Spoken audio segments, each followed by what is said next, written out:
Welcome to a brand new episode of the Real Life Podcast, a member of the Nation network of podcasts and delivered by DoorDash. Welcome to Real Life, everyone.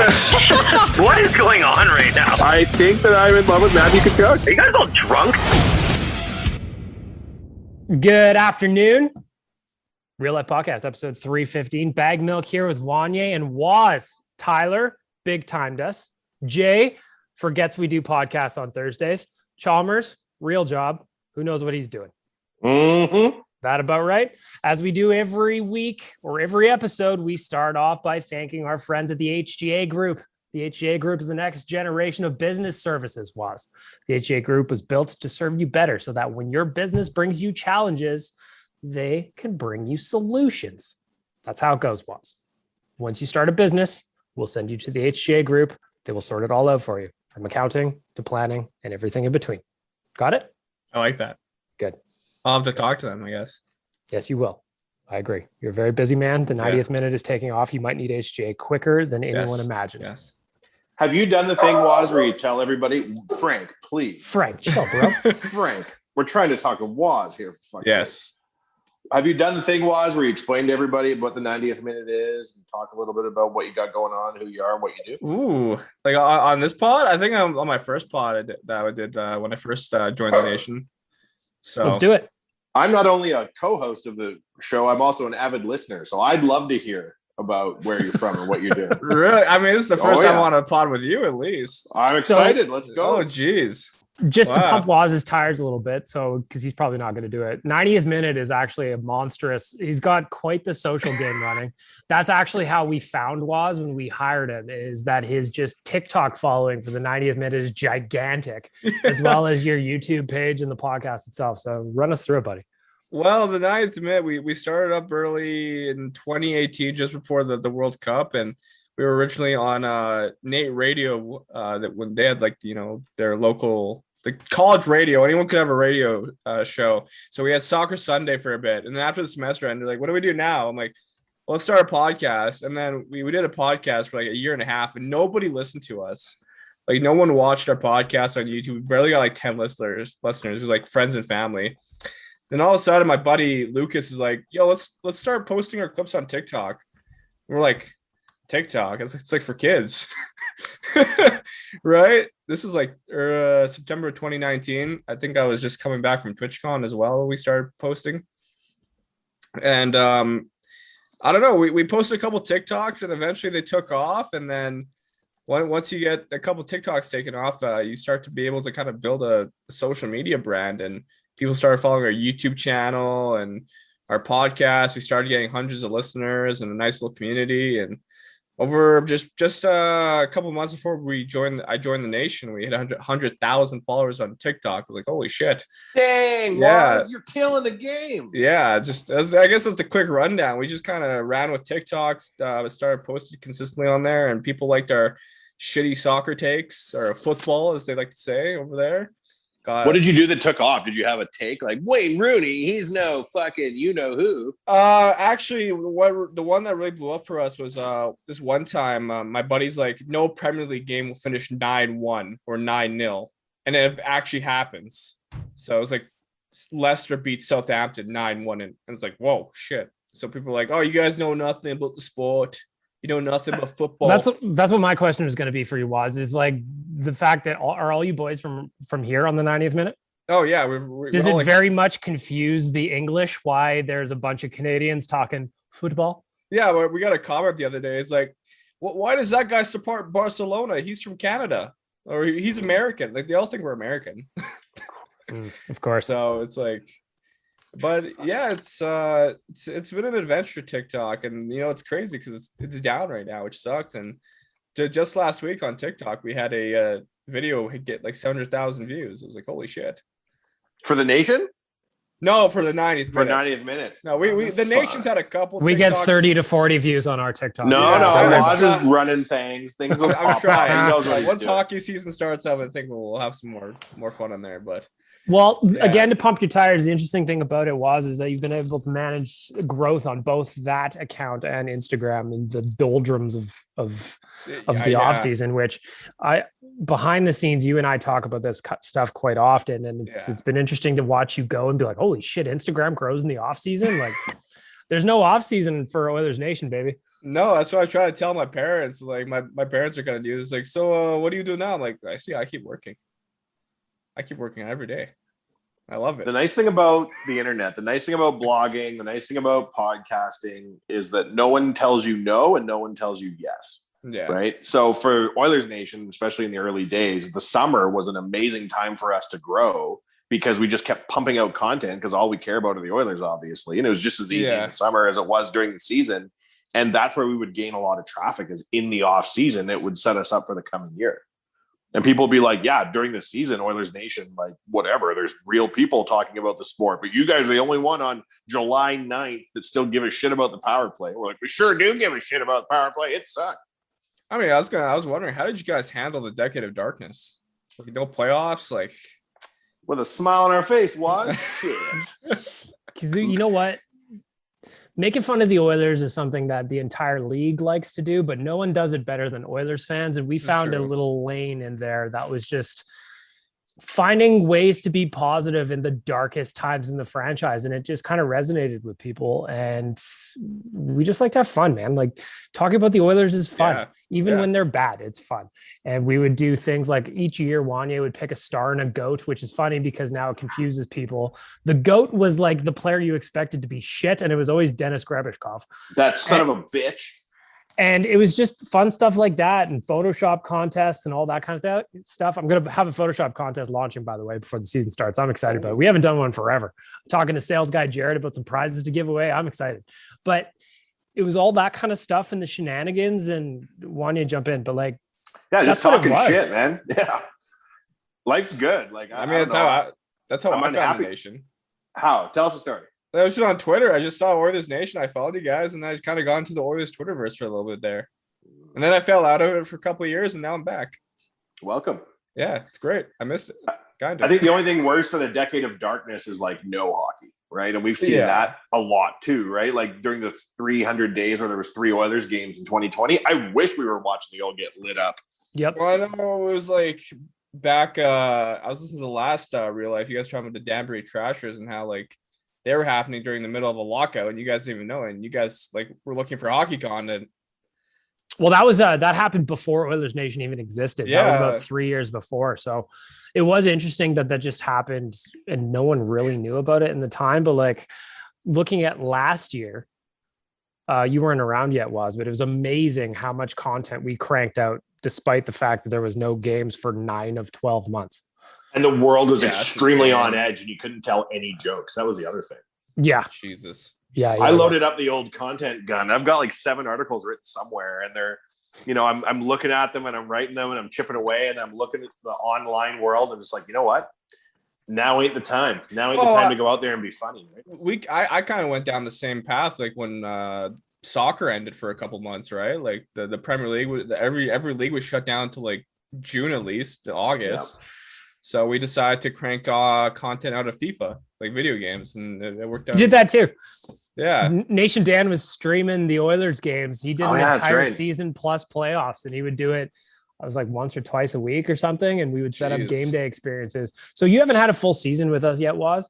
So like, you know how we do the GDBs and the game days and all that stuff? We were creating those around the virtual games that Dan was running and just trying to give people, Wanye, again, I think we were just trying to make life at least a little bit normal in any possible way we could. There was a lot of history pieces being written though, I'm not going to lie to you. There was a lot of on this day in Oilers history, but at the same point, there was still a lot of people that came to the site and just like, thanks for keeping going. Just a little piece of normal. Yeah. Nothing else was. I mean, there's so many people at home. So many people are bored. They need something to read and catch up on and just take their minds off things. Right. I think that's one of the reasons why the nation's going bananas right now, is I think people are just locked up and bored as fuck, right? Yeah, and well, we got more things getting locked up, but that's a conversation for another day. Now, you're a young man, Waz. You may not remember, but I can remember life before the pandemic. Well, I'm was young, very but I'm different. not Much that more fun. young. You know, I was only in second grade during the first lockout in 04 or second lockout. You were this. Oh my God. Oh Second my grade, Lord. Yeah. So Did you fail a grade 6 times and you were really old, or was you were the age of a second grader?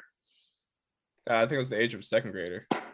I screenshotted that photo that you posted to use at a later date against you, where you're wearing like red pants and you're a little kid and your hands are on your Oh, hips. Jesus. You can count on that coming back to visit you in meme form in the next 12 months. That'll be great. I'm excited. Yeah, no, it was kind of sad when we got swept. Not just because we got swept, but it was like I was rolling with the vibes with the nation, with the Oilers hockey, and it's like, oh, it's over now, just like that. I'm like, fuck. The only thing worse than that was the play-ins the year before. Yeah. And like the play-ins were just like extra heartbreaking because nothing had happened for months, and then they were like, "We're back, baby!" And then it was we're done. All right. But that one win against Chicago was pretty fulfilling, I must say. Watching fucking Tampa win the Stanley Cup at Rogers Place, and Connor wasn't even in the building, was just devastating. What a weird time to be alive. Imagine if Connor was there to watch the Cup award and he's sitting by himself in Kate's box. He was the Bud Light seltzer guy and frowning by himself. Yeah. Jeez. I'm happy he's back in town. The city feels warmer with Connor McDavid back in the city. And Duncan Keith. That's weird. That is weird. It's like just seeing Duncan Keith in Oilers colors. It's like one of those like Madonna playing for the Red Wings didn't make sense. Ginla with the Bruins didn't make sense. You know, Adam Oates when he was here 100 years ago didn't make sense. It's just it's going to take a minute to get used to Duncan Keith in Oilers colors. I know before we start recording, you said we didn't want to talk too much about hockey because your Amtrek's not here. But there's one thing that kind of annoyed me about Duncan Keith's situation is the Oilers fans that were getting mad because he was not joining on the informal skates. They're like, "Where's Duncan Keith? Where's his leadership? He should be here." Like, oh my fuck! You think Duncan Keith's going to display leadership in unaccredited skate? Yeah. If there's one thing we Oilers fans love to do, it is make something out of nothing all the time. Well, Duncan Keith didn't show up for a team breakfast that he wasn't invited to. What the fuck? This is also what we call the Eulers Nation paradox, where in one breath we're bragging about how we write content all year round and everybody reads it, and then the next breath we're like, you know what's weird is how Oiler fans want to talk shit all year round. Paradox. Yeah. It is fun because it's September 16th as we're writing this, and you'll go into the comment section just as if it was October, and people are yelling at each other about just the weirdest nonsense. And it's always that's what I'm saying. There's no off season really in terms of being an Oilers fan. It's just something we do. It's just part of life here. You mentioned to me in August how it's like a dead zone in terms of content. Yet I didn't feel like I had ran out of content. I was going. I was like, I didn't struggle too much.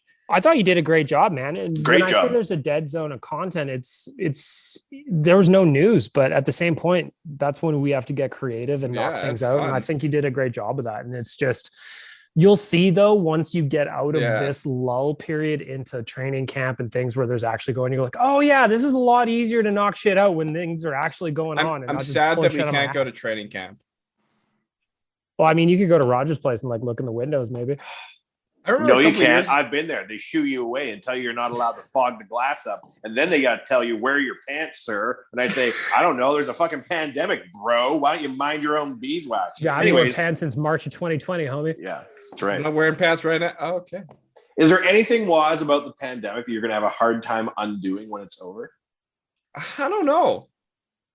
I don't think so. Cause like when our summer officially began in July, I kind of like, my mask was off all the time. Like I didn't care. So it's like back to square one now. It's like, whatever. I ditched cable for YouTube at the start of the pandemic. Like I still have cable, but rather than scratching my head and trying to find a show on cable, I'm all YouTube. I'm never going back. So what was your original question again? Like someone like, is there anything about the pandemic where your life has changed that you won't be able to undo? E.g., Wanye is a YouTube man till death. Baggedmilk is a guy who probably is going to have a hard time being in a room with more than one person for a while. Well, prior to the pandemic, I was working at a shitty soccer center, and now I'm doing this. So, yeah. So your career got worse. Well, don't feel bad about yourself. It's not your fault the soccer center shut down. It'll reopen. Bro, trust me, I do not want to go back to cleaning up children's vomit or blood. I'm good. Hey, well, What we kind never of said soccer you're. center is this? Yeah, we never said you're not going to be Everyone's cleaning shitting up there, vomit. and Yeah, blood okay. information. Okay. I'm bleeding profusely right now. Yeah, I've been vomiting this whole time. Okay, well, you should. There's a specific corner at Nation HQ where we puke and vomit, or we vomit and bleed. You know, so somebody has to clean it. Okay, this got very interesting. Not to the listeners, Waz. Not to the listeners. Yeah. I had somebody message me, and I have to check his name here, so I'm going to try and delay while I check his name. But he had a very, very good request of me, and he hunted me down on Instagram, which I respect. Hold on here. Where am I looking? JKYBYB. Jakey baby, I'm assuming. BYB. I don't know what that's supposed to mean. I've seen him on Twitter. He hits me up. He goes, Wanye, I tracked you down at Dog Patch on Instagram. I know you read the DMs. I want you to watch the space documentary called Inspiration 4, and I want you to talk about it last Monday's podcast, which I missed. Sorry, Inspiration 4. I have it written down right here from our convo the other day. It's unfucking believable. Waz, are you familiar with the Inspiration 4? No, I'm not the biggest space guy, but I'm open to learning. All right, let me try and frame this up for you. So I like Star Wars. There you go. SpaceX, which you're familiar with. Yeah. They are starting to launch more and more spacecraft, and they're sort of hitting all these milestones for humans in space. One of the really important ones was sending up like non-astronauts in a ship to see like what quote unquote normal people, if they can withstand the rigors of space. Okay. So they have this documentary, I think it's like 4 or 5 parts. And yesterday they did the launch and sent the crew up, and like Inspiration 4 is like inspiration for the rest of us to go to space. So they had like a contest. Isaacman's his last name, like a space billionaire. He bought 4 tickets and gave 3 away. So like one lady, I'd have to check names, but like she hadn't gone to space. She was supposed to go to space. She got blocked from going to space, and now she gets into space. And another lady, she has a prosthetic leg. She was like a pediatric cancer patient, and she beat it. So in addition to sending people up in space, they also raised $200 million for her children's hospital that she was at. $200 million. Like, holy shit. Damn. So this documentary was really cool because it was showing like all the shit you have to do to be able to go to space. And like, it was very inspirational. Right? It's a very cool time. It's a cool time to be alive. Right. Oh, yeah. I think a lot of times when you're witnessing historical shit happening, it isn't until you watch it like years later or read like a retrospective of shit. But like example, when Nail Yakupov slid across the ice in his knees, I was like, damn, we're witnessing this in history, bitch. Yeah. This has never happened before or since. Similarly, like civilians going into space is a really important step on us going up to space for an afternoon, which I think is the goal of a lot of people in the space industry, is to allow for space tourism. So it was a really cool documentary. And I appreciate JKYBYB making me go and watch it, because it was a great, great watch. I love this shit. And that's on YouTube, right, Wanye? Yeah. Nope. Yeah. Netflix. Oh, okay. Netflix? All right.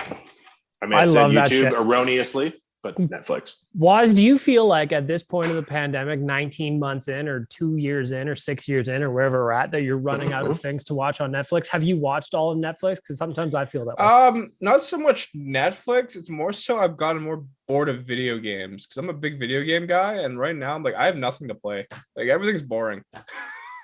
Like I've played all the FIFAs, I've played all the Call of Duties, and it's like, because like that's what a lot of my friends did. We just played like a shit ton of Call of Duty and FIFA when the pandemic hit, and now we're like bored. You streaming that shit or what? Yeah, but I'm gonna be streaming the new one that drops next week, FIFA 22. Wanye, was the last time you played a video game? Well, I play games on the phone. Yeah, that counts. I do enjoy some mobile, but I've watched Waz video game stream. Does that give me any street cred? I would say so. Partial street cred. What about like an actual console game? When was the last time you played like Call of Duty or some shit like that? Waz, are you ready for this? Go ahead. Name video games, and I'll tell you if I've even seen them being played. I have not played Call of Duty. I've never seen Call of Duty. Wow. Continue. Name more games. I played the first Call of Duty. That was the last one I played. Jesus. Yeah. I haven't played an NHL game probably ever. I haven't played since NHL 2012. Wow. That's not bad because it kind of got worse after that. I don't know that I've ever held an Xbox or PlayStation controller. I had a PlayStation 3. How does that grab you? PlayStation 3. Yeah. I was actually, you know what? I was thinking about buying a PS5. Man, I'm so dumb. I don't know anything about video games at all. I was like, you know what? I've got some buddies that they play Call of Duty together or some shit like that. And I'm like, man, that looks kind of fun. I feel like I want to do that. And then I was like, how much is the PlayStation 5 these days anyway? $250, $300? No. I was like, wait, $700? And that doesn't really get you anything at all. I was like, oh, I would rather. I used to play GoldenEye. Oh, that's a classic.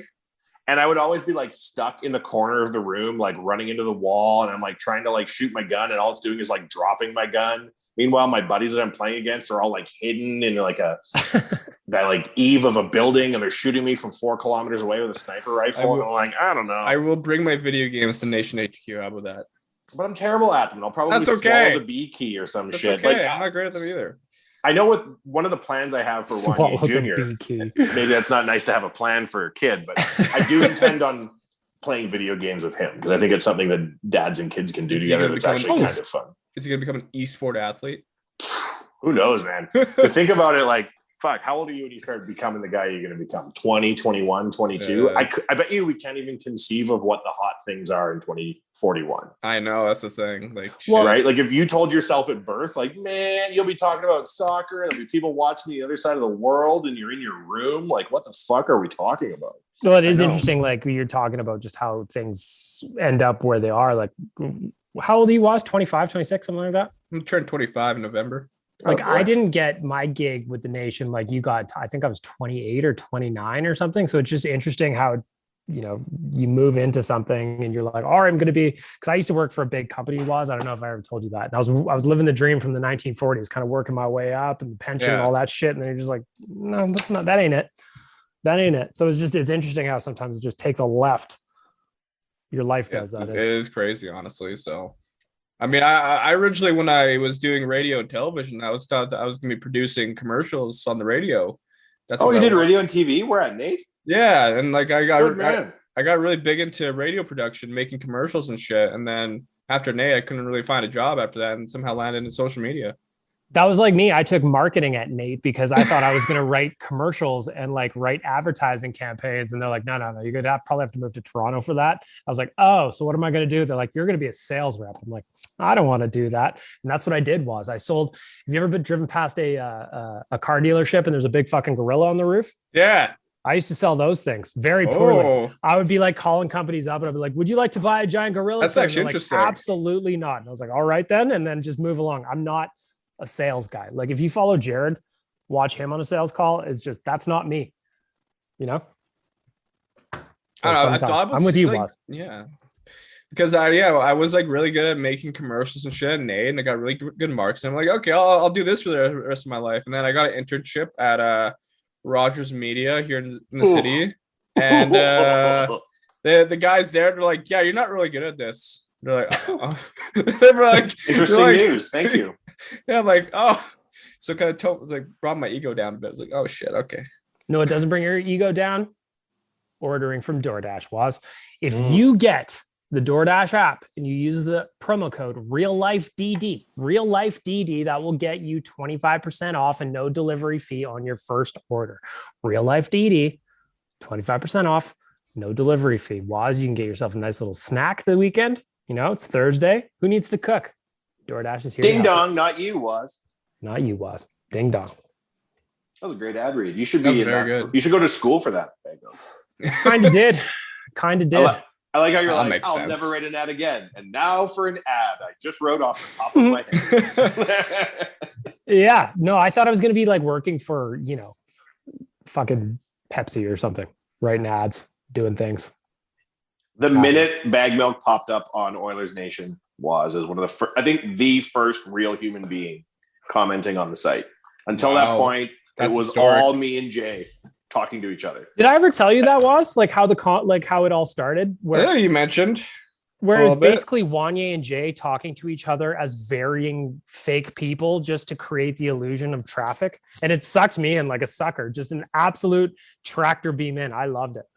I remember saying to Jay, there's a real guy on the site. He's like, what do you mean? It's not one of your guys? I'm like, well, it's not one of your guys. But you weren't bag milk. What were you at that point? I wish I could remember. I tried to go back into the comment section and like into the comment system in the back end to find out some of my first posts, but this is I like couldn't find it. This episode's like the history of Oilers Nation. It's great. It could be. If you have any questions, great. you're welcome to ask. I wouldn't answer any of them normally, but you can ask what you want. Yeah, I wish I could remember, but I guarantee it was probably like Oilers Guide 12 or some shit like that. I have no idea. I had different personalities for the different people that I posted as, and I'd be like, "Ooh, I wonder what that guy's gonna think." And one of the guys was Tony Romo. That was his name. And Tony Romo was a real dick, and he was always against things. And then everybody was like, "Tony Romo, get out of here! Nobody likes you." And then I wouldn't post as him for a while, and then celebrate with the other names that Tony Romo hadn't come back. And then when he would come back, we'd be like, "Oh, here's Tony Romo again." Yeah. Weren't you also a babe? Yeah, Kelsey, all lower letters. I can't remember, something like that. There's somebody who's like binary code is like 1011011. That was just to flip the script. When you mentioned that, I thought you said, "Are you Trina's oil?" Like no. Oh no. Okay. I think I know who is. I think I've got an idea as well, but yeah. No, what the nation has allowed us to do, in my mind, which is the real goal of the site when we started out, we've been living the Oilers life now since 2007. Like 24 hours a day, 365. When I became a fan of the team. That was the fucking dream. Wait a minute, you became a fan of the team the year after they went to the Cup run? Well, it's like I fell in love with the team like during the 06 Cup run, but that's like when I first really started following hockey was like 2007-08. And then just great times ever since. Just fun. And I love following the likes of Ryan Jones and Grebishkov and. Well, I do find it interesting because you're doing the countdown for us on the Oilers Nation Instagram, and I like seeing which players you take. The other day it was Ryan Jones, and I find it interesting just to see which players Waz picks because you're not nearly as evil as I am when I do that countdown. Well, yeah, it's also because I don't know some of these players as well as you do, and sometimes finding a picture of them just wearing a jersey can be hard. Wanye, did our boy ever see that we used his name for Van Sandwith? Yeah. Damn right. Was he my brother-in-law is boys was. I like that. That was fun. That was fun. Van Sandwith, right? I saw the comments on Facebook like, who's this guy? Yeah. He's a good guy, and he lives in Edmonton, and he lives in Toronto part-time, and he loves Oilers Nation, and he's a former Oiler. Like, if you wore their jersey, you're a former Oiler. And anyone lipping you off on Instagram or on Twitter or wherever the fuck you are, at this point, I don't care. But I just laugh, right? Because like this motherfucker not only got in the league, I think he fought LaRock. So anyways, he's number 38, right? Is that right? Yep. I think so. And we always use Jeff Delorier, right? Or something like that, yeah. And Jeff Delorier and Tran are friends. And so every year when they put up Jeff instead of Tran, he texts him and says, "Got you again," right? So then my brother-in-law last year was like, "You have to put him up for 38 days remaining." But then I forgot because, life. And then he was like, "You don't understand. This is a real beef between these two guys." So we did it this year. Sandwith was up. Victory for all. Jesus. Yep. I love that. But Waz, normally what I do is I get really evil. Yeah, you mentioned that. 97 days until the season starts. Instead of putting Connor, I'll put like Simeon Rice from the 2004 Tampa Bay Buccaneers or something like that. Just because I like to troll sometimes, Waz. Yeah, I missed out on putting on like a 97 because I don't know when we started. We didn't know. We just didn't know. We just saw the date. Like, okay, we'll start now. So that's pandemic living, though, Waz. You gotta bob and weave every now and then. Gotta shake and bake. I know. Just like shaking and bacon. Where the fuck did your M-Chuck go? What is he, Gary Bettman, the commissioner of the NHL? How did that work? It looks like that's his goal now in life, is become the commissioner of the NHL. The funny part about he's here Tyler, giving us shit, and the next thing you know, he's at the bloody NHL thingy. I think the funny thing about Tyler doing this NHL thing in Chicago with dailyfaceoff.com is that Tyler, in my opinion, has picked up a lot of J-isms. The teasing, the hard teasing, and then never giving an indication of when it's going to come out, like the news, is very, very funny to me. So Tyler's like, "Who knows where I'm going to go?" And then Sarah Volley kind of comments on it, and everybody's like, "Oh, is it Daily Face-Off? It's Daily Face-Off, isn't it?" And then Tyler's like, "Man, people know it's Daily Face-Off, but I'm just going to keep it running until I'm in Chicago anyway." You're like, "Okay, buddy." One of the funnest, meanest things on the internet is the reveal that never comes. Because like the hardcore guys are like, "Hey, I'm paying attention. Where the fuck are you?" And Jay's like, "This is the best. I love not telling." I also love that avoid the grind is turning into a thing with Tyler now, where he's just on endless vacation no matter where he's at. Even though he's working right now in Chicago, interviewing players like Nathan McKinnon and asking about food and stuff, still avoid the grind. Good for you, Chuck. He'll get pissed when I tell the story, but frankly, I don't care. He's like, hey, just to let you know, like we got a really good deal on like where the rest of the media are staying in Chicago. And I'm like, okay. And he's like, do you care? I'm like, well, firstly, Chuck, you know damn well I don't make any decisions around here. So I don't know why the fuck you're asking me. Number two, I am on your side over that of the company. If you're staying somewhere gangster, send these fucking idiots the bill, even though I'm the idiot. He's like, we're staying at the Ritz-Carlton. You're staying at the Ritz-Carlton? Yeah. Frank Saravalli's one room over from you at the Ritz-Carlton? Yeah. I'm like, you should fucking retire, man. You should just shut her down. It's all downhill from here. I'm assuming like, it's a very fancy hotel. I don't know much. He's like, don't tell anyone. Make sure. I'm like, oh, I won't. It's basically, it'll go Saravalli, Yaremchuk, Beyonce. That's where he's at. Yeah. Jeez. The Sultan of Brunei, the guy who invented the typewriter, Yaremchuk. Kanye West, because they're in Chicago. Truth. Yeah, and Barack Obama's on the floor immediately on top of him. The only safe place in Chicago is the lobby of the Ritz-Carlton right now. The rest is just Lord of the Flies. So when he comes back, I was like, man, like steal me a pen or a fucking like a robe or something, like some monogram. That'd be real nice. I'm a big pen guy too, so I'm gonna text him right now and be like, I want one of them sweet pens. No, we're gonna have to make sure his fucking head flits through the door of the plane to get home. Flip it and say, I heard you got denied to stay in a good hotel. Ha ha ha, you suck.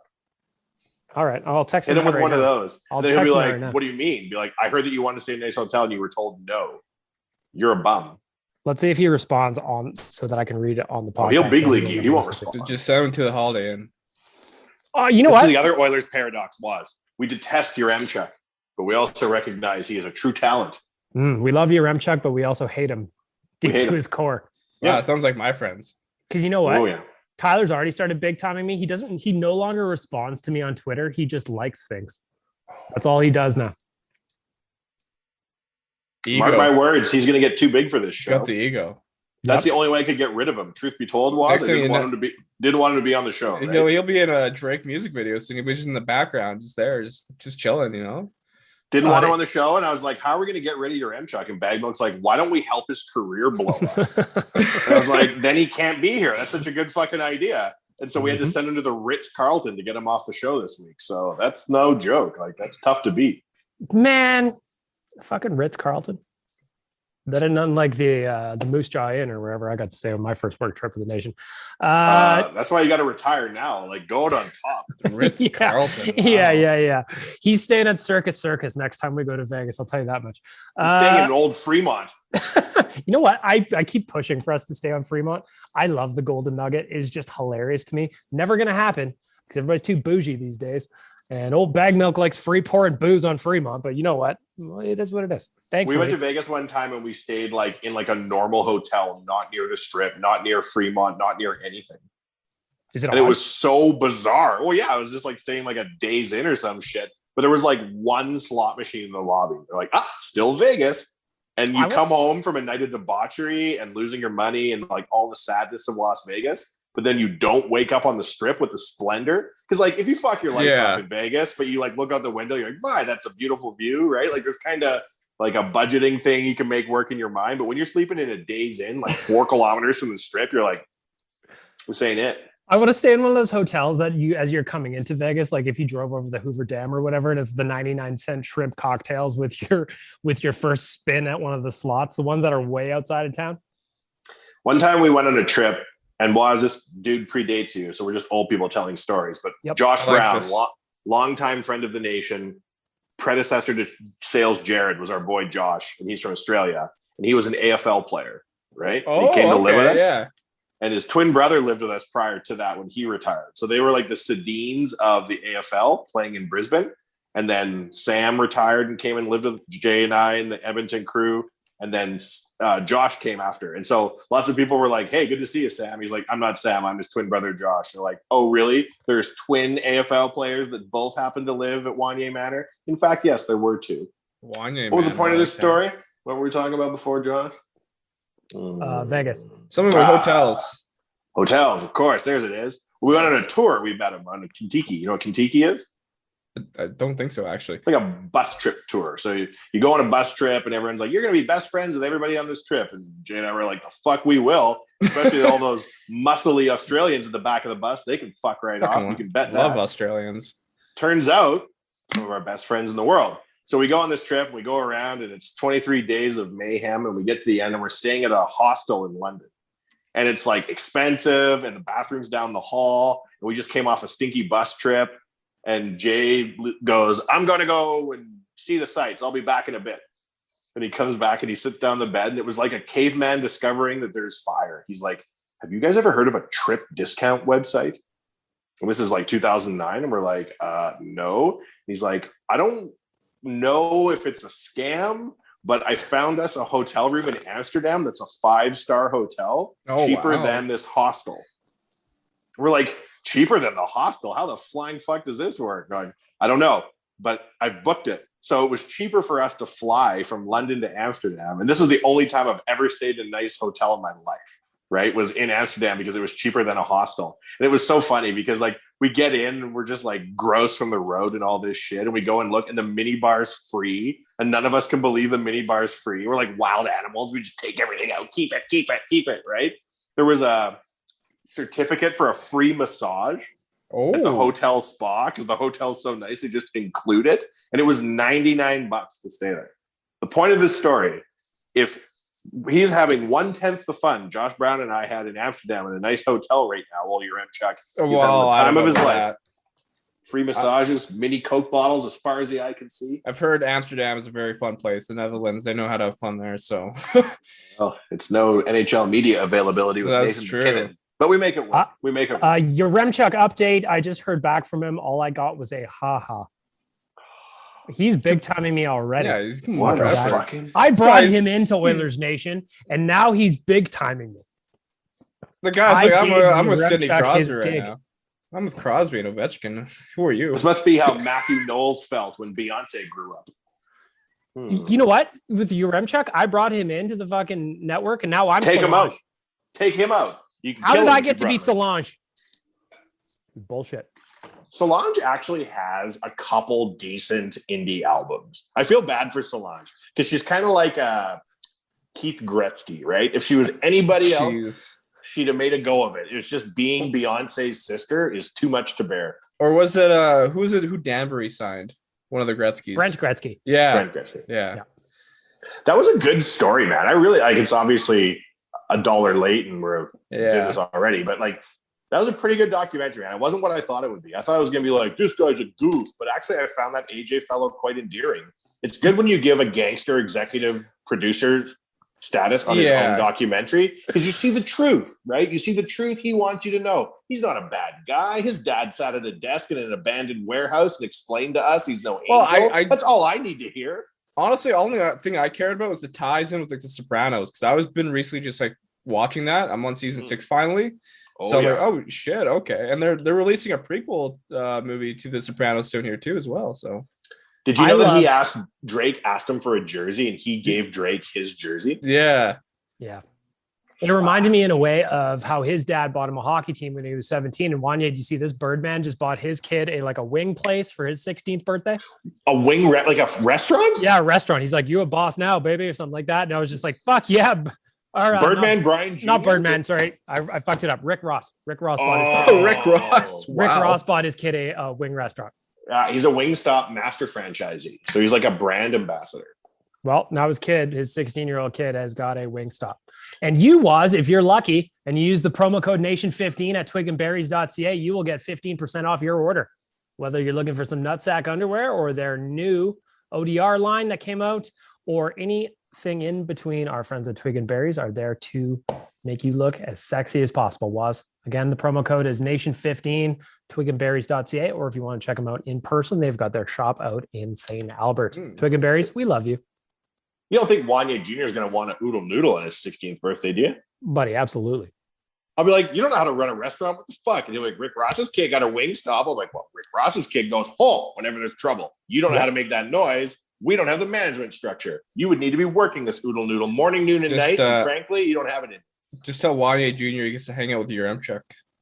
No, he's never going to hang out with your Remchuk. Your Remchuk's going to be like, too cool. Yeah, Wanye Jr. is going to flex on your Remchuk in 20 years, and he'll be like, "Oh, really? You think you're the best? I, in fact, am the best. You old shit." And I'll be like, "Your Remchuk is so old, Wanye Jr. Well said." Yeah, and he'll be like, "Welcome to my multiple oodle noodle franchises, your Remchuk. Where were you at the Ritz Carlton in 2021?"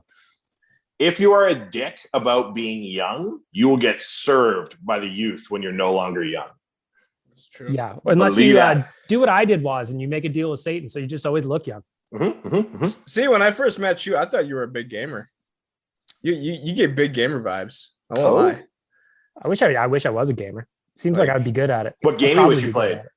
Oh, you know what? Something where I'm like on a mission, maybe some kind of heists. If I had a sword, that would be ideal. Yeah, like World of Warcraft, Grand Theft Auto kind of thing. Yeah, Grand Theft Auto is honestly probably the last video game I've played. Maybe something like that. You know, I could steal some cars and like do some missions, run some people over, get the military after me. I can see it. Get the military after you. Yeah. Just got to collect all them stars, baby. You got to do that. Oh, in the game. No, not in real life. Damn, baby. I'm saying that shit out loud. I would cower in fear if the military came after me. Actually, you know what? I would cower in fear if like a crow came after me. So I don't need any of this. We're learning a lot, Waz. This is a really good show. This is great. I love this. Mm-hmm. Ask us other questions. Yeah. Oh, let's do an on-air AMA. Except my name. I should prepare for this. Goddamn. What do you think? Me and Baggedmilk will keep riffing. Yep. Baggedmilk. Yes, sir. When you were watching that documentary on the Trashers, did you find that it was actually like a good name, good branding? Like I didn't see a lot of mistakes they were making. Bringing in Brent Gretzky was also quite smart. I loved the idea of mixing wrestling with hockey. And I thought he had a vision, AJ Galante, that is. And I thought he had a vision and he executed it. I mean, if you're telling me that an Oilers game wouldn't be a lot more fun with a Section 102, then you're out of your fucking mind. Oh, you know? I fully agree with that. It's just like, Waz, you love football. Oh, like, yeah. The chance and all that shit that they bring into the environment to actually create an environment is so desperately needed here in Edmonton.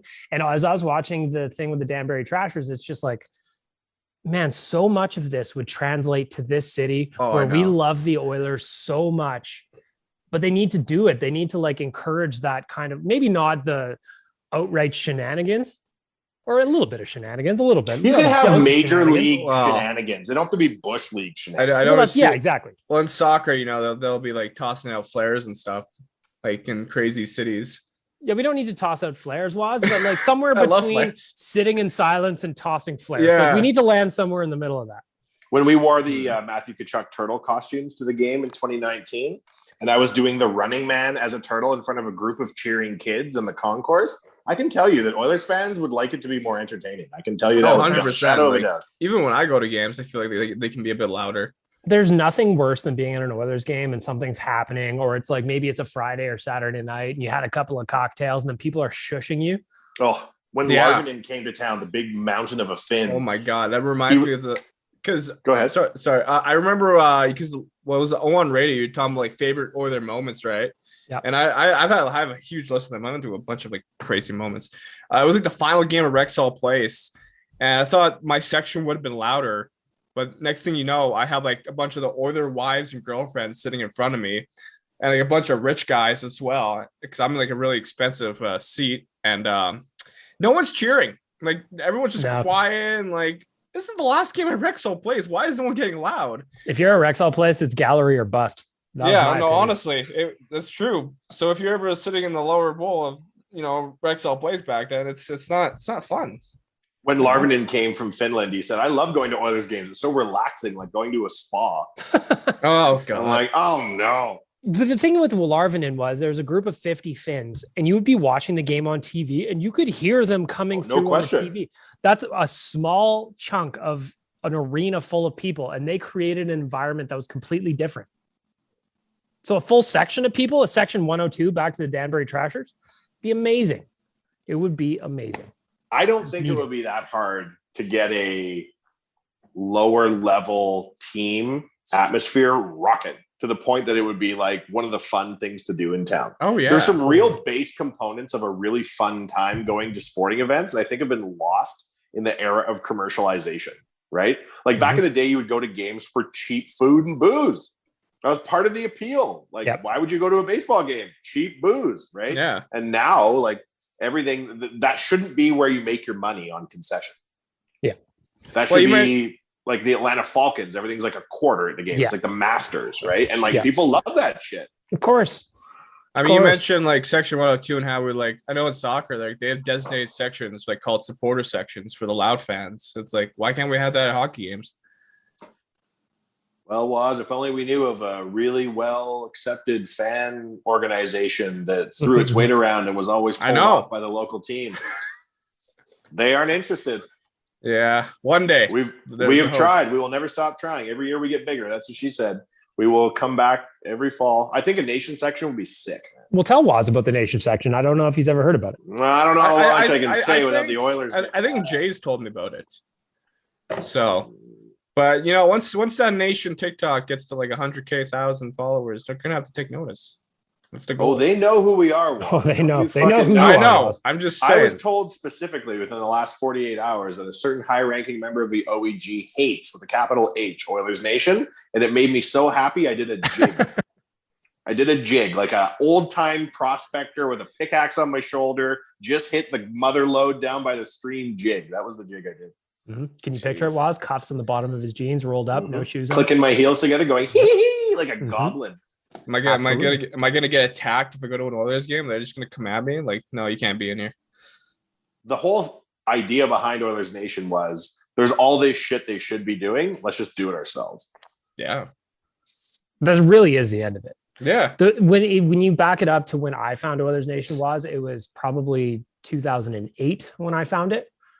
I just thought it was such a unique way of covering the team. It was very like back in those days, it was a lot of Wanye articles and he would draw little pictures on it, like early Perez Hilton stuff. And early memes too. Like I was actually putting captions on photos and shit. Yeah. It was just a way more interesting way of consuming Oilers content because I'm not the kind of person that particularly cares about just, I was on the road and this is what so-and-so said after the game and blah, blah, blah. I want to know what fans thought. I want to be like sitting in a basement talking with my buddies about the game, not having somebody speak at me about what's happening. And that's not what Oilers Nation is. It's very nation-y to be having a podcast like ours with zero structure and this, that, and the other. Then suddenly I like it. The producers with Frank Saravalli in Chicago, you're like, wow, you're really underutilizing your M-Chuck when he's on your show, aren't you? And he won't even get me a pen from the fucking Ritz-Carlton. This guy, come on, your Remchuck. Well, I think the coolest part about the nation is like how much of a presence you guys have on Twitter. Yeah, that's how I found you guys. Like the Twitter was always fun to follow. That's Baggedmilk's baby. He built that shit from the ground up. I'm looking forward to it. Well, thank you for saying that. I'm looking forward to Waz when you actually, I know you got to go to the golf tournament. That was kind of your first taste, but like when things normalize, whenever that'll be, when we actually get back to doing nation stuff, like events, and you can actually see the machine at work and all the citizens of the nation that show up in gear and show up in hats. And like now that you work with us, I guarantee next time you go to an Oilers game, you'll look around and be like, fuck, there's a nation hat. That guy's wearing a t-shirt. That guy's wearing a hoodie. That guy's wearing a hat. Like it's everywhere and it's fun. This could be why the senior member of the OEG doesn't like us, because he goes to the games and goes, fuck, there's a hat. Fuck, there's a shirt. Click your heels.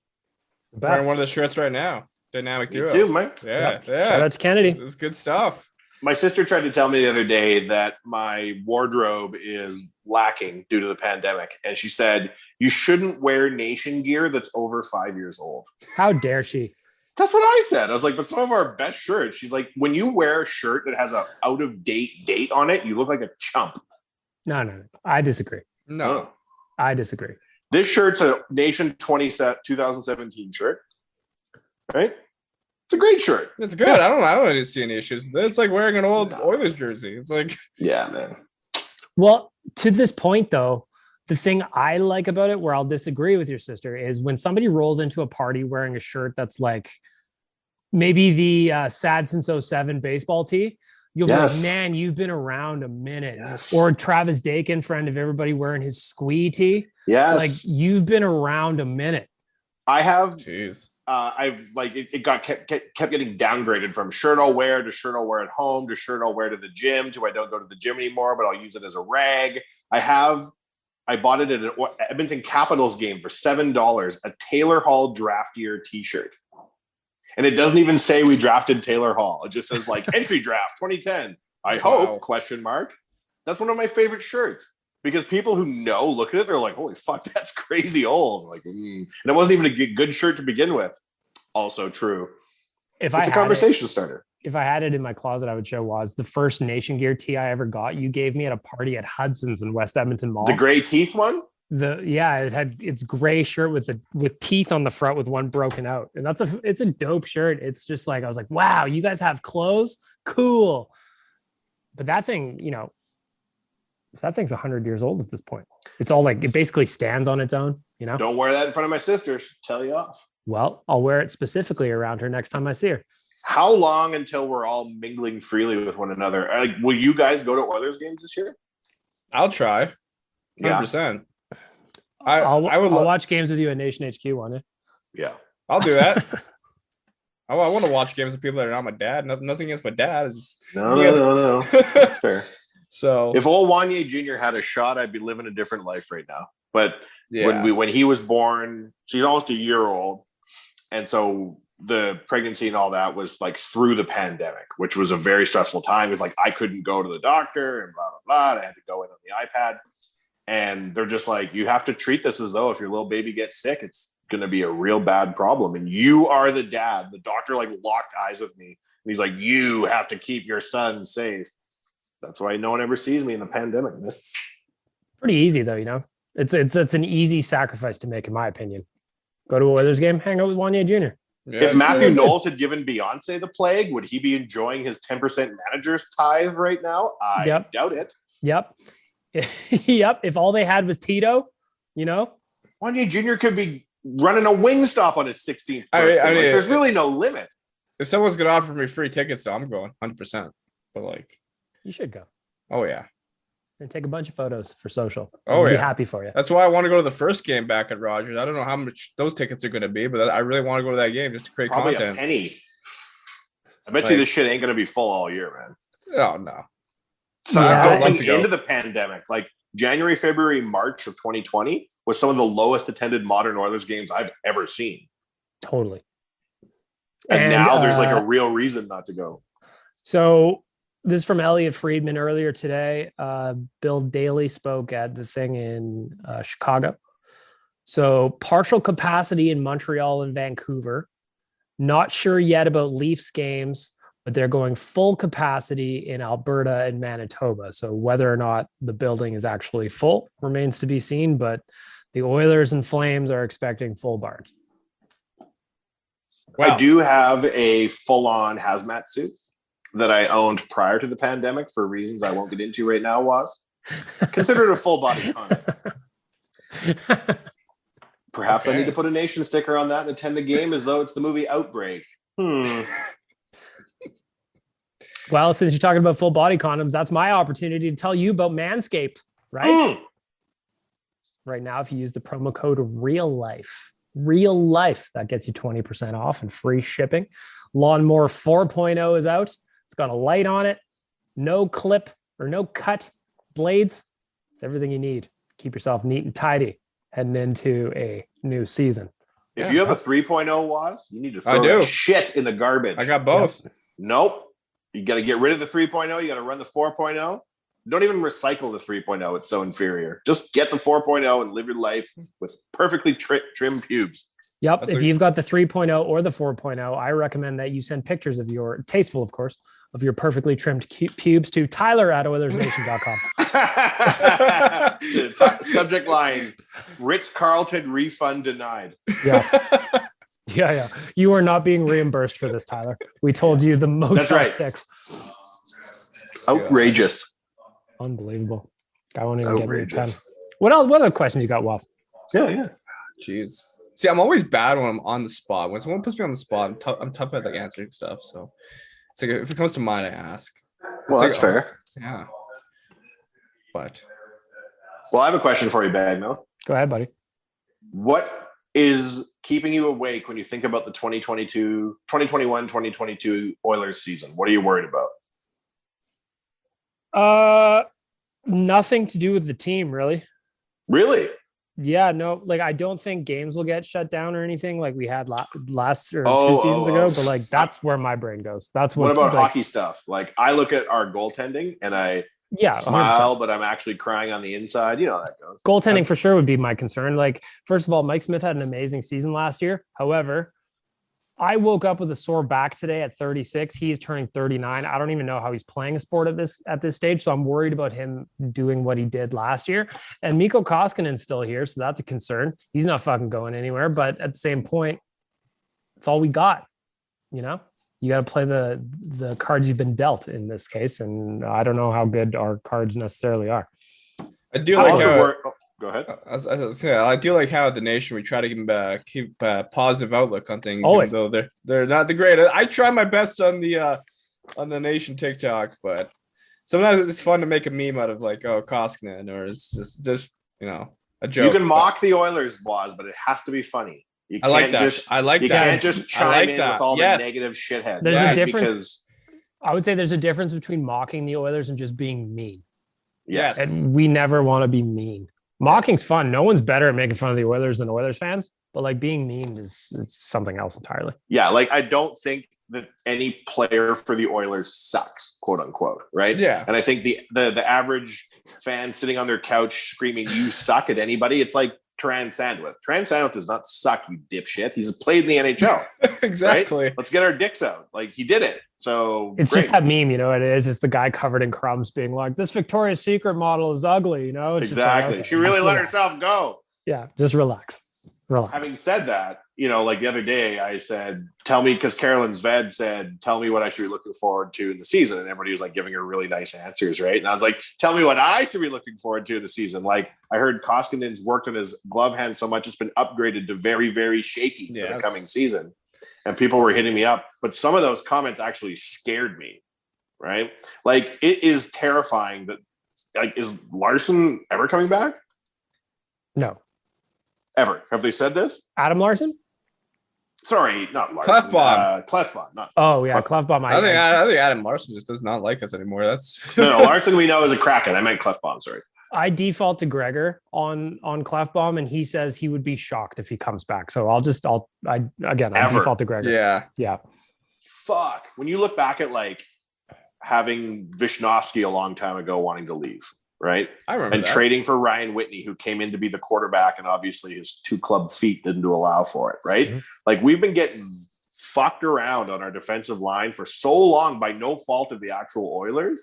And like, well, I mean, I would throw the Sheldon Surrey one in there. I was going to think it's Sheldon Surrey as well. Yeah, we sent him to the minors though and said "fuck you." Like that isn't necessarily a tragedy.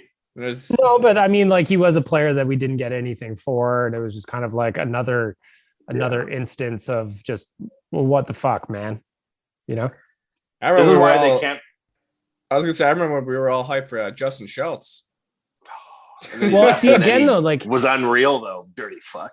That was one where the Oilers didn't put him in a spot to succeed. You know, like he went to Pittsburgh and played a role that was more appropriate for his skill set, and he did fine. But here it was like, all right, Justin Schultz, you're paying 27 minutes a night, buddy. You're on the first pairing. He's like, what the fuck? You picked us out of all the teams to sign as a free agent. We're going to show you why people don't do that shit. Mac T, get out here and say he's going to win the North.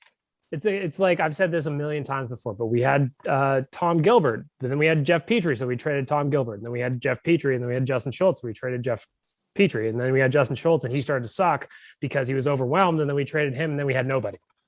Yeah, Laddie Schmid though. Listen, I was the first in line to say Jeff Petrie needs to leave town. I would have driven him to the airport. How wrong I was.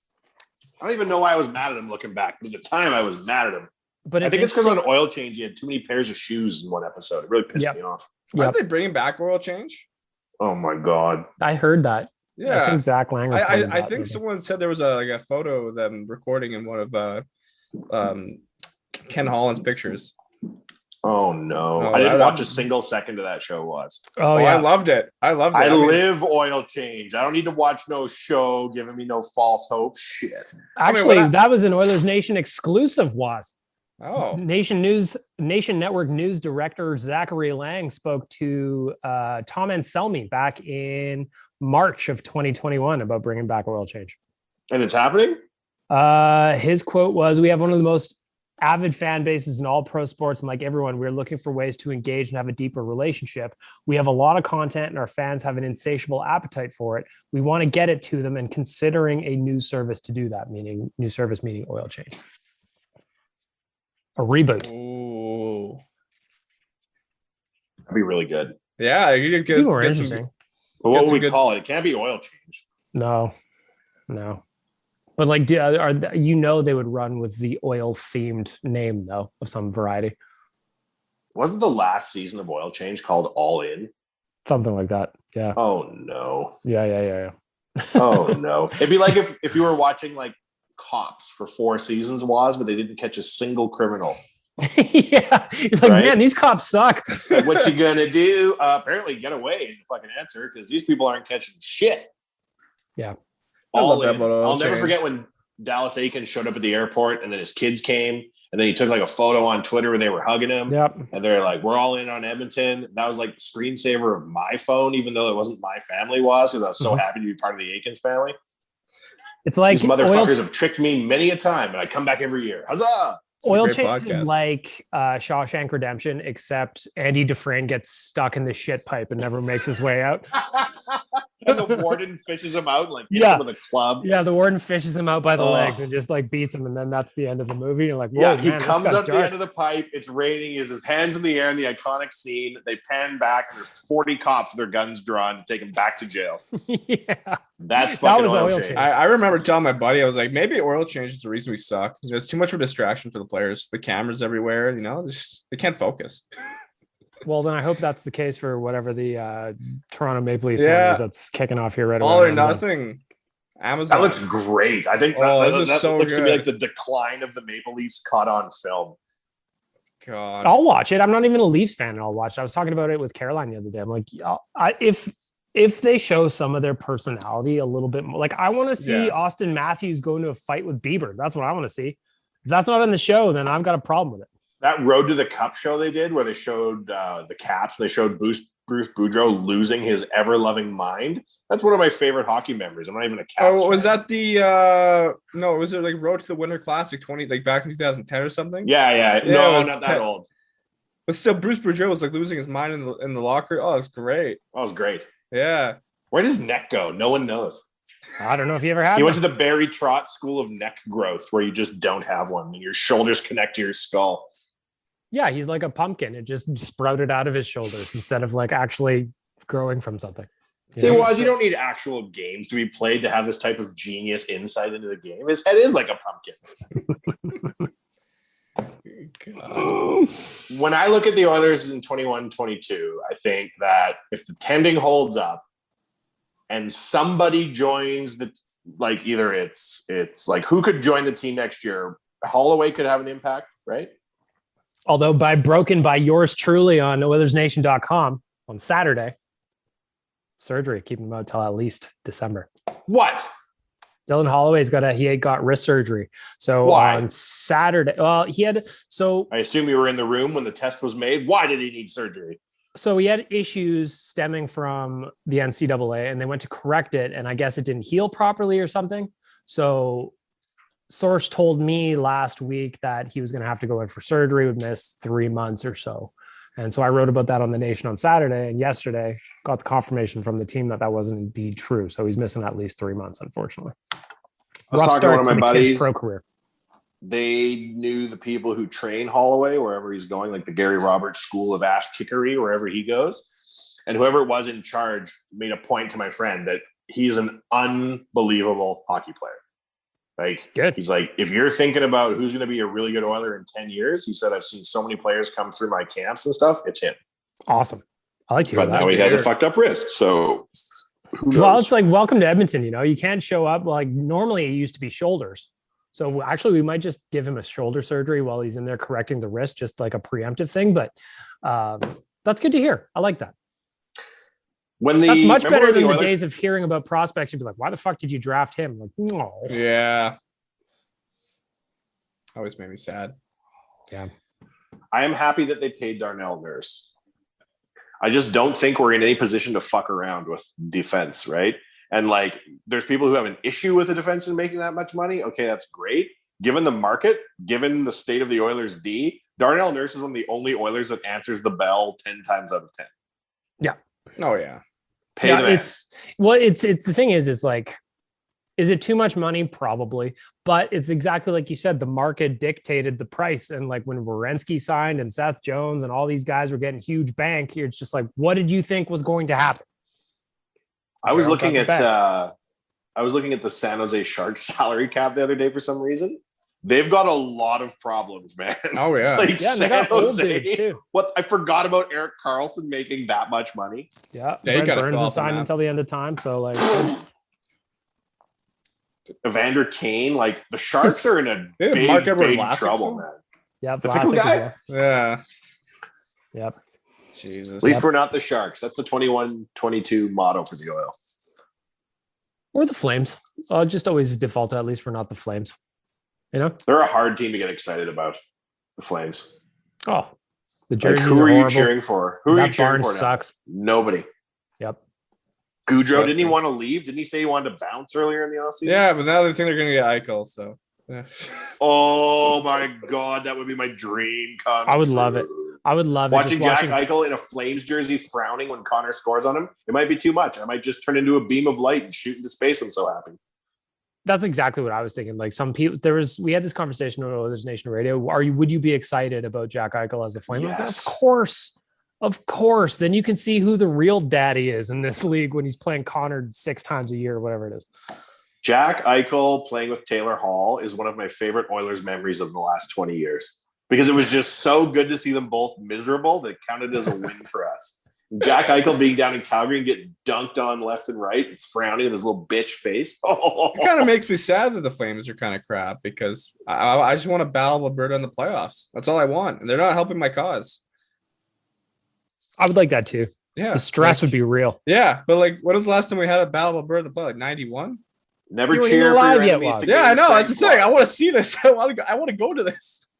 Never cheer for your enemies to gain strength. That's an AJ Galliante quote.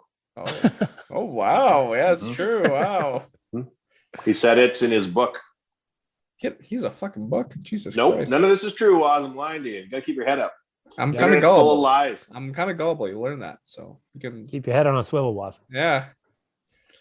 You need a Wanye book. That's what we need. A Wanye book is a pamphlet. It's just where to go get an STD test. That's my book. No, man, you don't give yourself enough credit. The Wanye book would be fascinating. It would. It would be like tale. No, but like I think what I would do it is there's a book by. I'm waiting for Yaremchuk to have his own book then. I'd read that. Oh no, it's just gonna be like I'm Yaremchuk. I'm Tyler Yaremchuk. Fuck all of you. That's the title of his book. But a Wanye book, kind of like I have a Judd Apatow book where each chapter is about a different topic of his life and he interviews people in that. I think a Wanye book like that would be amazingly fun to read. Well, you've done interesting shit, man. Like from bars when you were in your 20s to, Oodle Noodle to the Nation Network and traveling and living in Mexico and all kinds of shit. You've lived an interesting life. A lot of VD, boys. A lot of sexually transmitted diseases. I'm not gonna lie to you. Caroline, she has her own podcast. You can tell your story on her podcast. Well, Woz, as the nation continues to grow and more real people are showing up for work every day, it seems. This is why your old pal Wanye recedes into the mist. We don't need to be bothering Carolyn Ved with anything I'm doing. That's for sure. She knows Connor McDavid on a social level. Let's get that cracking. Mm-hmm. That's actually, oh yeah, Jesus. Carolyn's Rolodex of NHL players that she's friends with is insane. Yes, it is. And WWE stars. Really? Oh, yeah. You should talk to her about WWE. She won't stop. I don't know anybody in this thing.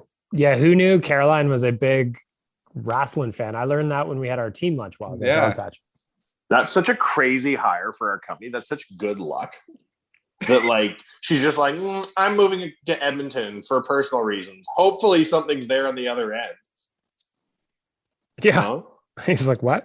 Okay. Nobody moves to Edmonton. They move from Edmonton. When you guys hired me, I didn't expect to work with her or even like just call Frank Zarval, my coworker. I'm like, oh shit. I'm just trying to make TikToks, man. There was a time when it was just Wanye, myself, and Jay in an office. So all of this blows my fucking mind. Yeah. Sitting at the same desk. That was Baggedmilk's first desk at the company. Yep. You old got the desk. And hemorrhoid maker chair though? Oh yeah. The old darn right. It's my grandpa's desk in the Great Depression.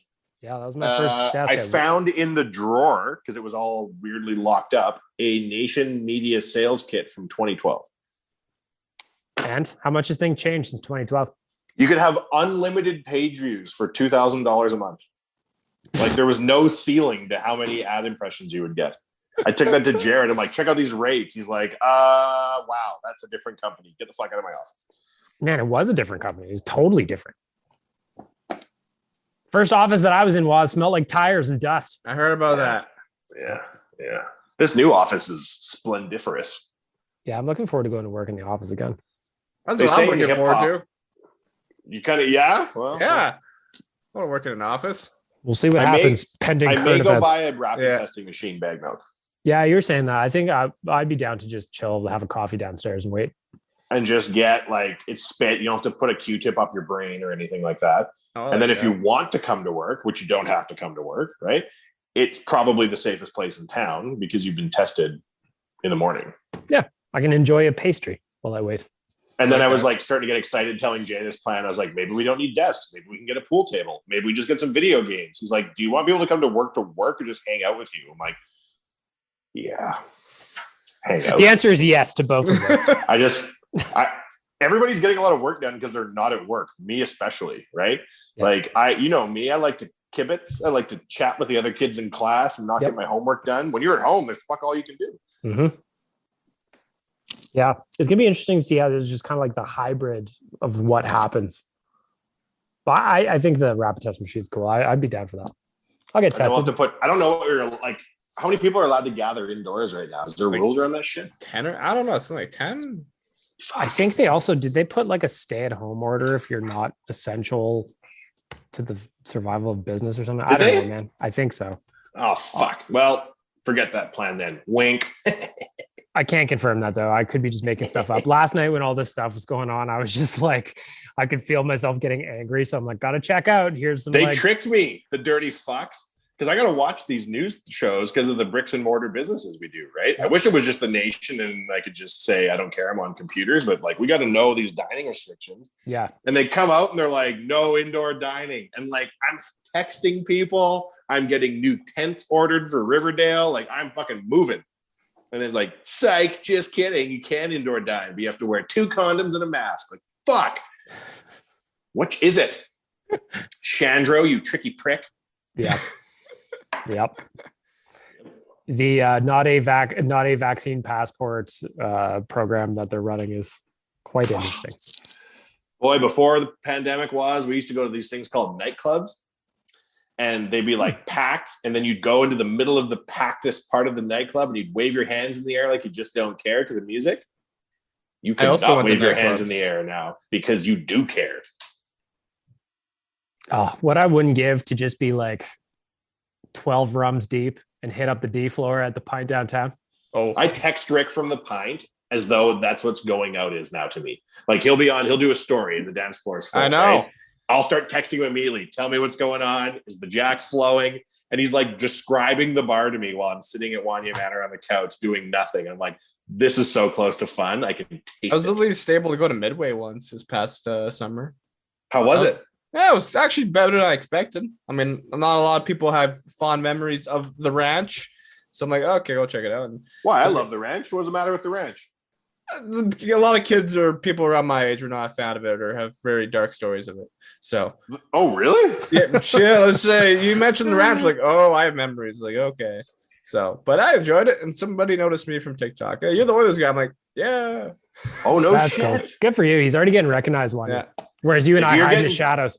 If you're getting chicks off this, you got to tell us how it works because Baggedmilk and I do not know how that side of the game is played. No, I think I've noticed that. Female, actually.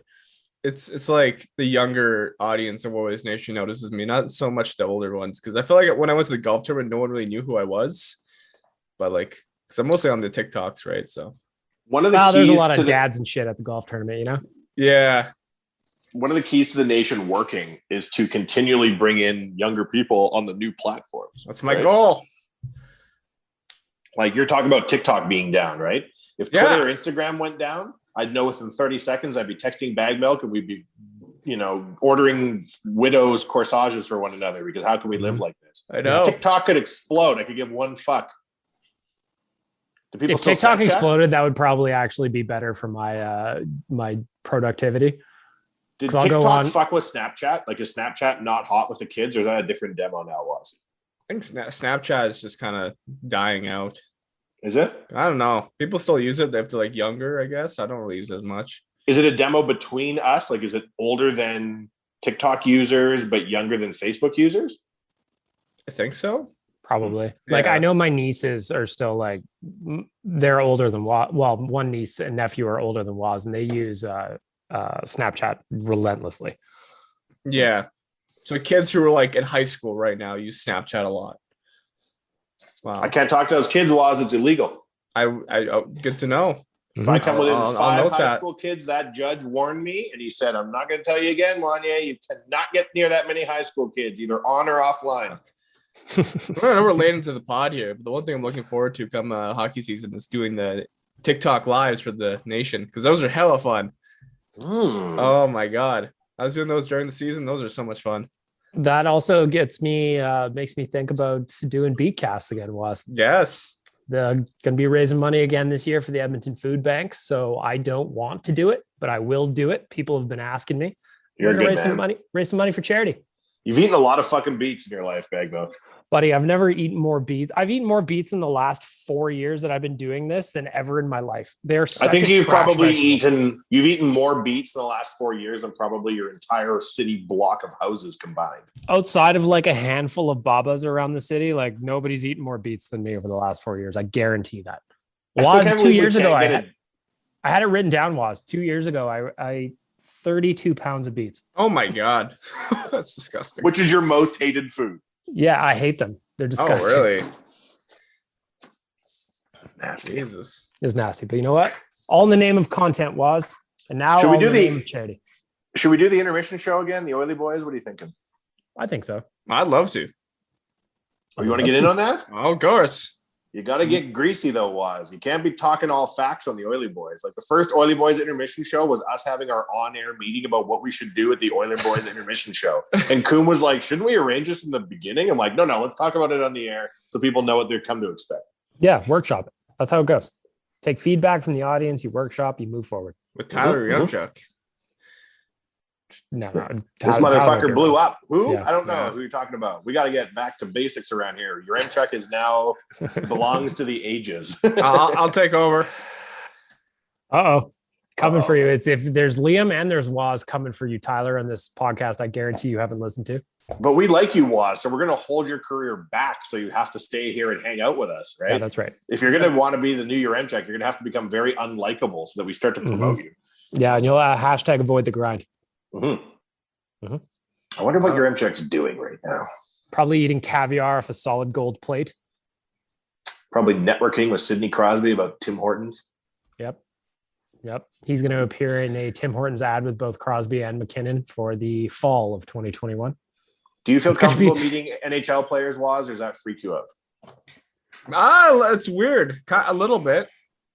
Actually, Youngchuck just sat down with Alexander Barkov 17 minutes ago. He just had a chat with him. So that's what he's doing. I asked your Youngchuck for one thing on this trip. I said to him, can you get players to just do a couple little sound bites saying dailyfaceoff.com? Like, this is Nathan McKinnon. Dailyfaceoff.com is the best, or something to that effect. He goes, I don't think I'm going to do that. I was like, really? I respect that you can tell your boss straight to his face, go fuck yourself, and then go stay at the Ritz-Carlton in Chicago. And then he tells his other boss that he's not going to get him a pen from said Ritz-Carlton.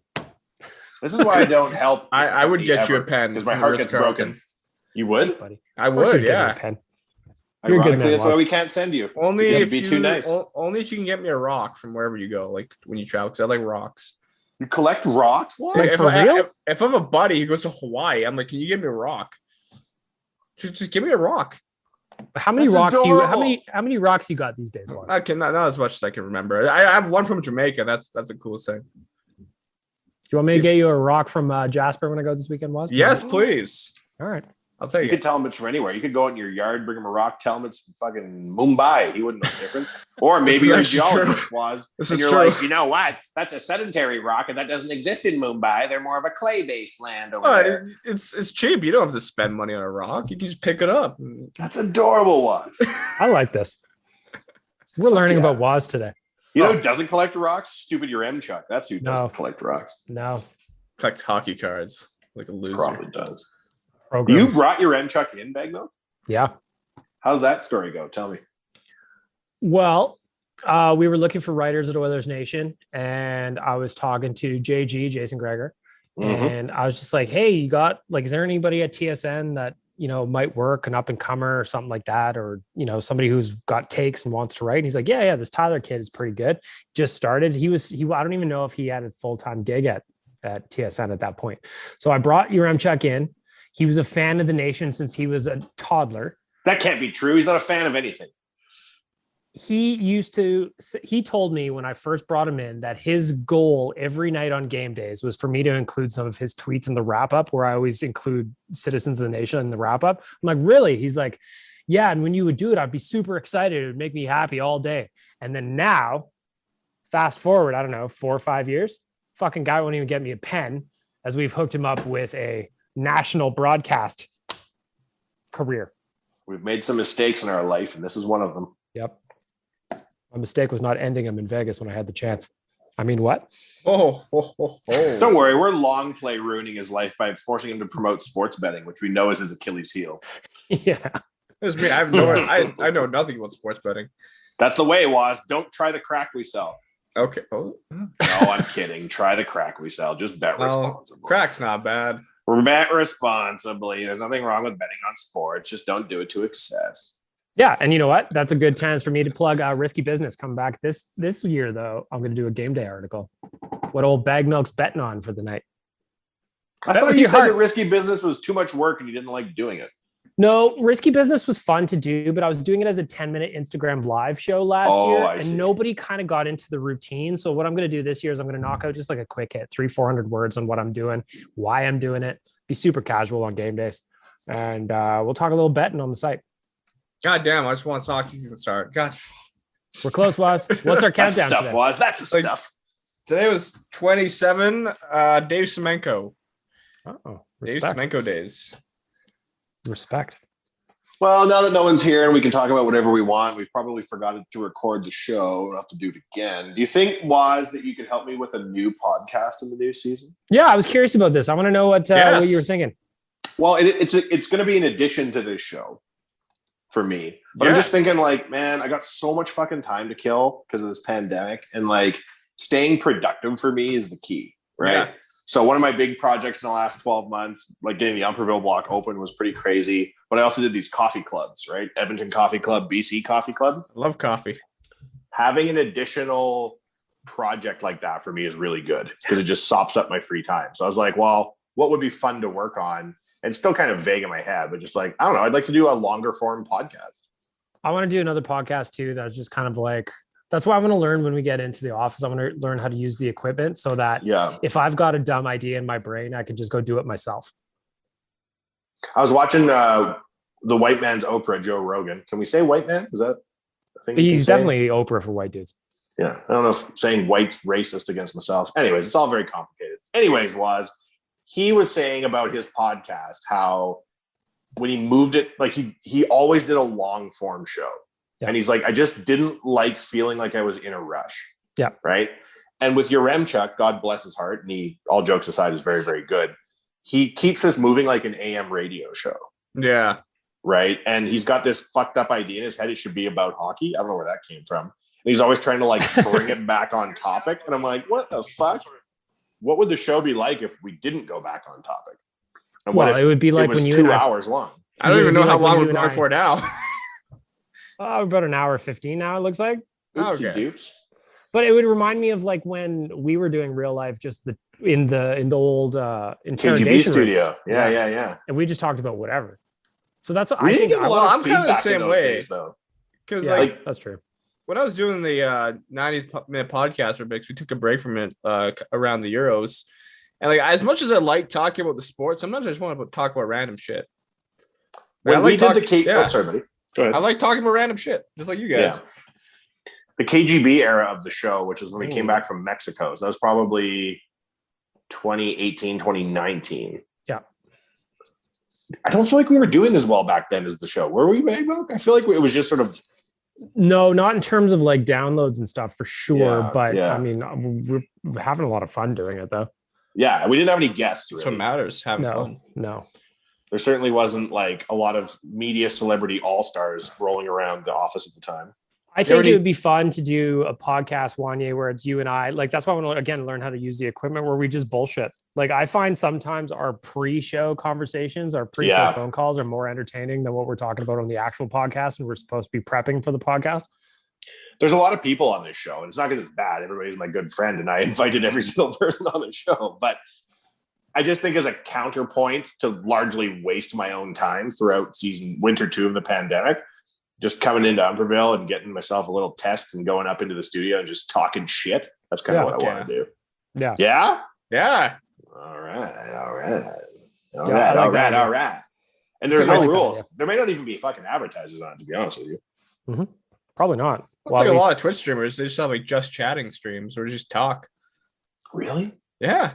We'll They just do put really like well. Wanye will just get one of those like tip jars Yeah. or Patreon. I can help. That's the thing, though. Everything I do in my life is overtly commercial. That's why I changed my name to Crystal Pepsi for a brief time. This is just talking shit in my mind. I don't even know that. It could just be like, rather than going to the bar once a week and talking with my friends, it's upstairs one floor and we're recording it. Yeah. This is I like Crystal that. Pepsi speaking with Welch's grape juice on the non-commercial podcast. Yeah, 45 episodes into this show, it's an ad every 40 seconds. You're like, Wanye, I thought you said this wasn't going to be commercialized. Shut up, there's an ad from Concrete. Yeah. Well, we'll think about it. But I think that'd be fun to do. Absolutely be fun to do. And 100%. the game changer is now we have the new studio that doesn't require a ton of effort. Like going to Little Brick, especially because we dismantled the studio during the pandemic and we've done it all on our phones. Fantastic. I would still continue to do this show. I was just thinking it'd be fun to come in and use the new studio, and I don't know. 100%. I'm with you. I would love to do that. Just bullshit for a little bit. I mean, if I have an excuse to go down to a dog patch, I am happy. You are a frequent dog patch patron. Recently, I've been there too many times.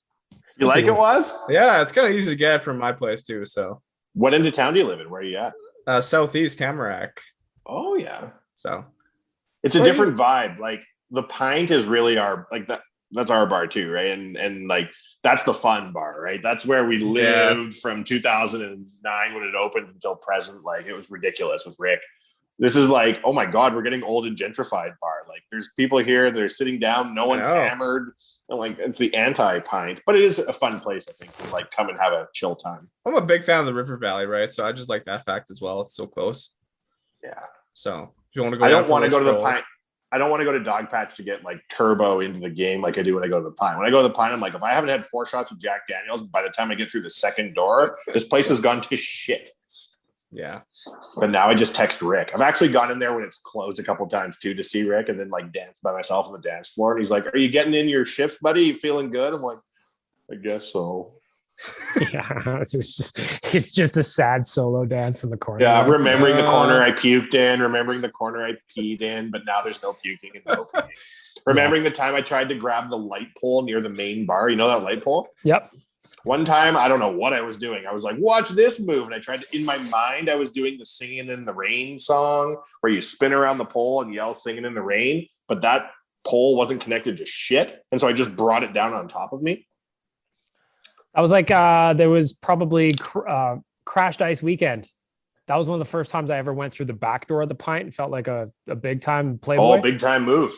And we went in through the back door. Rick let us in, and I was dancing on one of the tables back there, and Good it move. rocked and I just ate shit in the back by the back bar and just kind of got propped up and was like, nah, he's all right. Just He'll be all right. He'll be all right. Before the pint was the pint, it was called the Fox and the Hound. Do you remember that?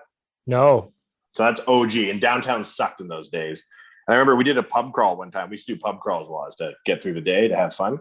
Yeah. And we went there and a fracas broke out. We ended up getting into a fight, and I ran out that backdoor hallway, not knowing that the parking lot behind the Fox and the Hound was a frequent towing parking lot. So I'd started this pub crawl, gone the pub crawl, gone to a fight, went to run out the door to my truck, and everything had been towed. And I was like, I hate this bar. And then when I found out it was going to be a pint, I was like, are we going to take over the parking lot so everyone's cars don't get towed like it did the time I tried to make a quick escape from a pub crawl? And they're like, yeah, no, we're renting out the entire back parking lot after 4 p.m. I was like, if that's the case, I'm in. And that's the story of the pint starting was. I still have dreams of doing like a big beer garden in that back parking lot where just the whole back wall is a projection screen.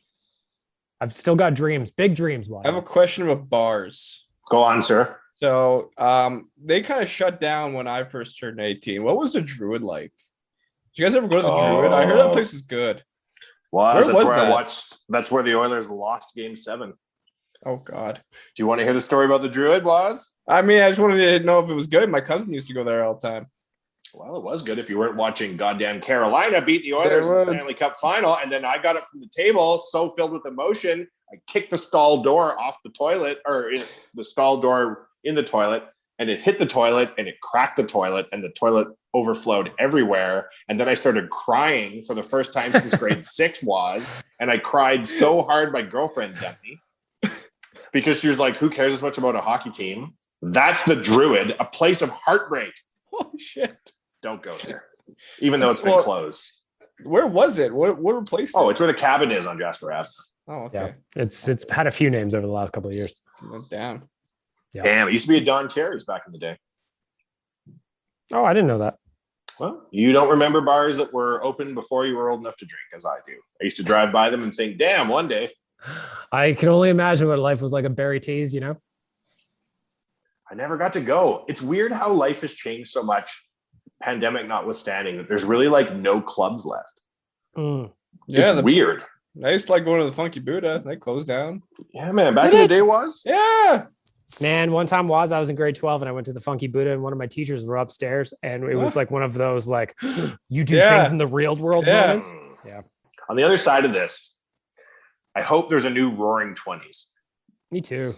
The last pandemic, they invented jazz and discovered heroin because of it was. Now, I'm not saying we should invent a new heroin, but what I am saying is if it led to a new genre of music, we should at least consider it. Wasn't there also a Great Depression, which led to a war? Well, that was years later. It couldn't be connected. Well, if that's the case, if we get another Roaring 20s, I'm going to start dressing like a dandy, I think. Yes. Let's get zoot suits back going where we wear big hats with feathers in them and shit. Oh, if we all rolled into Dog Patch dressed like dandies for the Roaring 20s of 2021, I am all in on. We'd look real sharp. Real sharp indeed. I keep bringing up at meetings that there's no nightclubs, and I hope nightclubs come back. And I've been warned twice now that I'm not allowed to get involved in any sort of future nightclub plans. But like, I think it'd be really cool to get a nightclub going on the other side of this, where everybody goes in and jams together and waves their hands in the air like they just don't care. It's been a while since I've done that. Now my hands are always at my side, filled with cares.